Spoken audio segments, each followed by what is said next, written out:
You know that feeling when you're pushing yourself so hard you actually get worse instead of better? Today, we're diving into a fascinating discovery about resilience that turns everything we thought we knew on its head. We're exploring resilience threshold calibration, the science of finding that sweet spot where challenge makes you stronger, not weaker. And trust me, this isn't just another no pain, no gain story. That's exactly right. And what's really interesting is that this pattern shows up everywhere, from athletic training to learning to team performance. So what exactly is resilience threshold calibration? Break it down for us. Well, it starts with a simple but powerful observation. Growth happens at the edge of what we can handle, not in comfort and not in collapse. That makes sense, but how do we find that edge? It's about developing the ability to sense where challenge becomes productive stress rather than harmful pressure. Think of it like a thermostat for growth. A thermostat for growth. I love that analogy. Right? And just like a thermostat, it's constantly adjusting. What's challenging today might be comfortable tomorrow, or overwhelming if you're tired or stressed. You mentioned athletic training earlier. How does this play out in physical systems? Athletes actually give us one of the clearest examples. They use something called functional threshold power. It's the highest output they can sustain without rapid fatigue. Oh, kind of like finding your maximum sustainable pace? Exactly. And here's what's fascinating. Training well below that threshold feels comfortable but produces limited growth. Training far above it just leads to burnout. This reminds me of how video games handle difficulty. They're constantly adjusting to keep you in that sweet spot between bored and frustrated. That's a brilliant connection. Games are actually using a form of adaptive threshold learning, just like advanced AI systems. But this goes beyond just individual performance, right? Absolutely. Teams and organizations have thresholds too. And this is where it gets really interesting. Psychological safety actually raises a team's threshold. Wait, so feeling safe actually makes teams more resilient? Yes. When people feel safe to speak up and admit uncertainty, the whole team can handle more stress productively. That's pretty counterintuitive to the tough it out mentality. And that's exactly where many organizations go wrong. They mistake endurance for resilience. So what happens when we ignore these thresholds? That's when we see what I call false resilience. Systems that look strong because they endure extreme pressure, but are actually becoming more brittle. Like a rubber band that's been stretched too far? Exactly. It might hold for a while, but it's lost its elasticity, its ability to bounce back. How do we recognize when we're approaching that point? Look for early warning signs, things like decreased recovery time, emotional reactivity, or difficulty focusing. Those sound like things we often push through, though. That's the trap.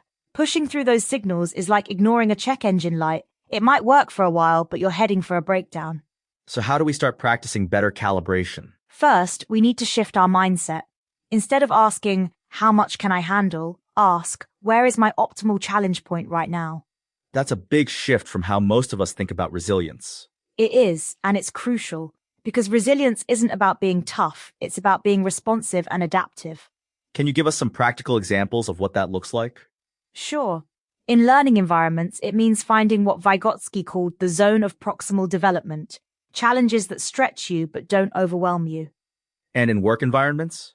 It might mean setting boundaries around workload, building in regular recovery time, and creating psychological safety in teams. What about for teams specifically? How do they calibrate together? Teams need regular check-ins and honest retrospectives. They need to track not just what they're achieving, but how sustainable their pace feels.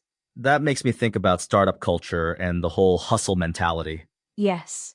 The hustle culture is a perfect example of miscalibration. It often leads to burnout rather than sustainable growth. So we're basically trading long-term resilience for short-term performance? Exactly. And that's a terrible trade-off, because once you burn out, recovery takes much longer than if you'd stayed within your adaptive threshold. What about when we're facing genuine crises or deadlines? Sometimes we can't avoid intense pressure. That's where recovery becomes crucial. You can handle short periods of intense stress if, and this is key, you build in adequate recovery time afterward. So it's not about never pushing hard, it's about pushing smart? Precisely. And about recognizing that recovery isn't optional, it's part of the growth process. Let's talk about some common mistakes people make with calibration. One big one is treating thresholds as fixed rather than dynamic. Your capacity changes based on context, support, and even meaning. Meaning, how does that affect our threshold? When something feels meaningful, we can actually handle more stress productively. It's why people can endure incredible challenges for causes they believe in. That's fascinating. So, meaning actually increases our capacity? Yes, but, and this is crucial, it doesn't eliminate the need for calibration. Meaning can mask overload until it's too late. Like burning out while working on something you're passionate about? Exactly. Passion can actually make us worse at calibration because we're so motivated to push through warning signs. So, what's the solution?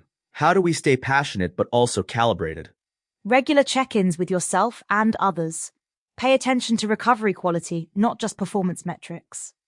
What are some signs that our calibration needs adjustment? Watch for changes in sleep quality, emotional regulation, and your ability to find joy in challenges rather than just enduring them. Those sound like pretty subtle signals. They are, and that's why calibration is a skill we need to develop. It's about becoming more sensitive to these early indicators. As we wrap up, what's the biggest takeaway you want people to remember about RTC? That true resilience isn't about enduring more, it's about engaging with challenge in a way that promotes growth rather than breakdown. And it sounds like that's actually a more sustainable path to high performance. Absolutely. When we calibrate well, we can achieve more while suffering less. That's a pretty powerful promise. And it's backed by evidence across multiple domains, from sports science to organizational psychology. So the next time someone tells you to just push harder, Remember that it's not about pushing harder, it's about calibrating better. remember, your resilience thermostat might be the most important dial you're not watching. And just like a thermostat, small adjustments now can prevent major breakdowns later. Thanks for joining us on this exploration of resilience threshold calibration. Until next time, stay calibrated.